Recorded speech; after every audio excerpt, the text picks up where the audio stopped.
shield and defense afterwards. That was it. Either way, enough about Xin Zhao. Well, actually, no, not enough about Xin Zhao, because we're jumping into a game with Xin Zhao. He's up against Viego, and we'll see if Hacker can find that early game presence. We know him as Ultraman. For the first 10 minutes, he is unstoppable.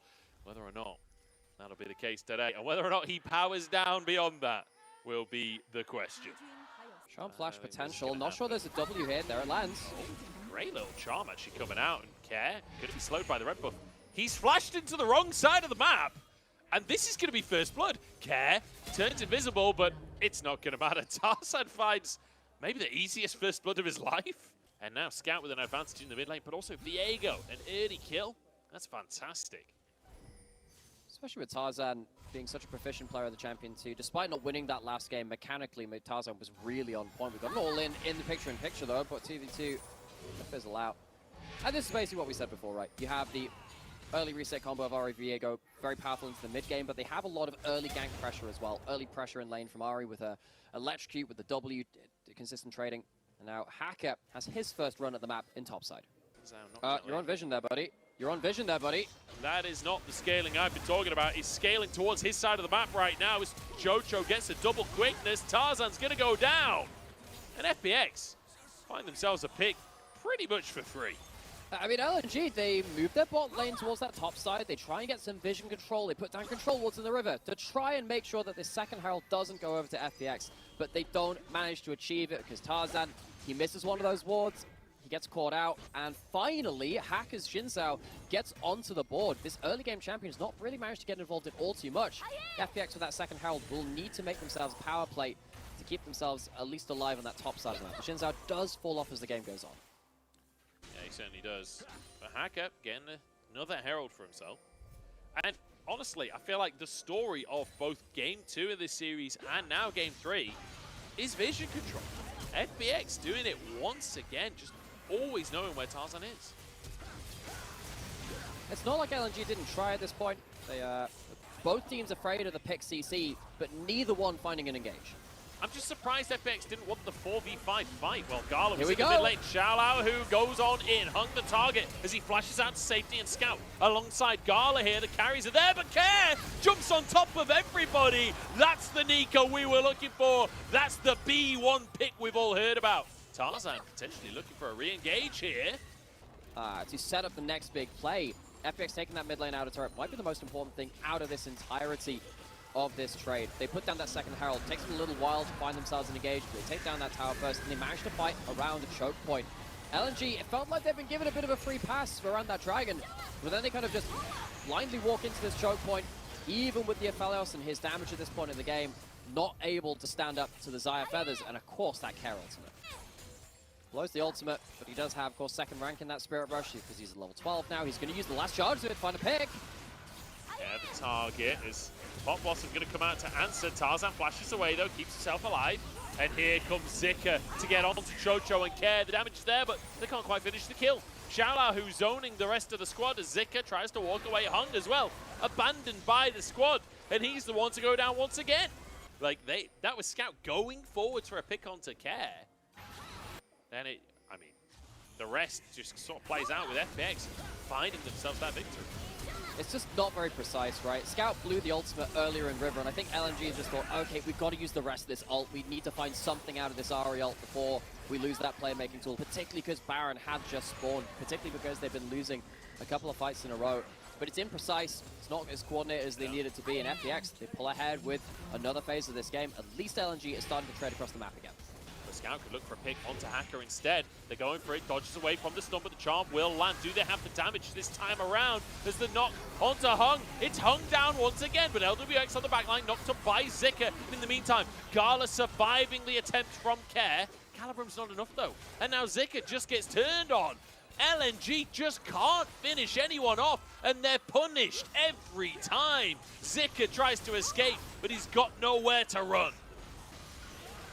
They're looking for very split objectives. Gala is not damaging the first target. He's having to deal with Shallow View. He's having to deal with K. He has to sit back. And while Zika is buying some time on the back end of this fight, the split fights are working so much better for FPX because they're the ones which have the more ability to take down that first target in these fights. So LNG kind of left out of sorts. That really good attempt there at the end of the play from Gala to Scout. Has to get away, uses that ultimate to keep himself alive. Shalahu with the cask there. Tarzan wide on the stun as here comes the Pop Blossom, and Care can't get onto Gala. Can he turn it around? Infernum across the team here. Dash forward from Scout. Gala's still alive here. They're all CC'd up, and LNG find their moment. This is it as Tarzan gets a double kill. And somehow Shalahu on the back line is still going. The wet noodle fight continues between our top laners. But Tarzan ends that where it stands. A triple for the jungler. No George of the Jungle here. And deny so much from LNG. Get the Baron. And now some towers mid. Starts with this ARAM again. That mid lane priority becomes so important when these objectives fall very quickly. When you have the Aphelios and the Xayah and the ability to shred these objectives very quickly, you need to pin people to that mid lane wave. But when you're playing stacked up, when you go into the Aphelios, we haven't had a chance to see the Aphelios pop off in this game. But the damage coming through from the Infernum and the Gale Force was really, really what set up LNG for success. I mean, he put basically the whole team of FPX on half HP. Fantastic stuff there. I don't care if you're a mid laner, I can 1v1 you, bro. Steps on up and forces Care away. And now it's Tarzan trying to find the flank. Chocho forced the flash. Care still fleeing here. Everfrost charm blocked by the Zhonyas. Cask won't find Tarzan, who has to try and escape. Hacker might go for more here, but he has to back off to join his team. But Gala's been ignored the whole time, and it means Shaola who goes down. LNG, they deny the play from FPX.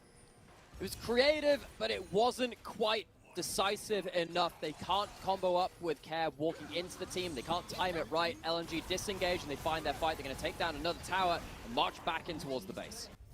Scout was, of course, he had the most MVP player of the game counts in spring. Incredible year for him so far. And despite him taking a bit of a backseat to some other players in his roster in summer so far, you can again see the playmaking which he showcased in spring coming alive once more.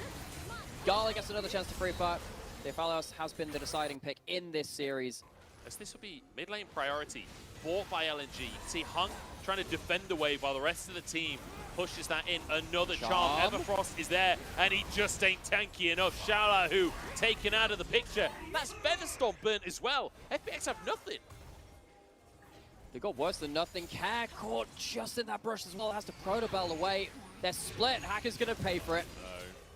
It's all gone wrong for FPX. They're on the wrong side of the Baron pit. As LNG, they could go for Baron. They could also just go for the mid in. It is still wide open if they just want to send someone over there. Not man advantage currently, though. They're sticking for this Baron pit. Do they really want a 50-50? This Hacker's over the wall and he's on Xin Zhao, which Xin Zhao very comfortable. Can get vision of the Baron by himself and then can gap close onto the Baron by himself. But LNG just holding it for now on 3K. They're going to try and burst it. They knew that the W was on cooldown, so Hacker can't get in. Here comes the Pop Blossom onto 3, but Gala untouched by it and just burns them alive. It's a barbecue for Gala. Quadra kill for LNG's AD carry. Burn them alive. The Mega Infernum bomb dropped on their heads yet again. Area of effect used to maximum effect. Gala, he just doesn't react to these kinds of plays. He just explodes an entire team, and he's just like, another day at the office, folks.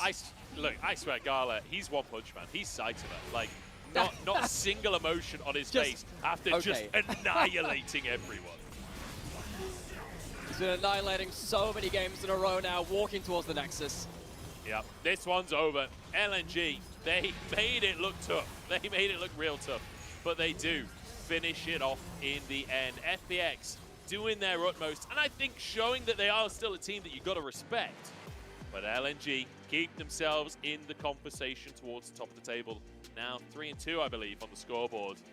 A much-needed win after a very tough schedule to start their split, but they do get it in the end. Still, some good things to walk away from that game from FPX's perspective, though. I think LWX has continued to put his name into the upper echelons of LPL 80 carries, despite the fact that FPX have had struggles as a team at the end of spring and now coming into summer. LWX has shown that he really can be a carry to be built around. Care, similarly, in that mid lane, doing some great playmaking on the Nico,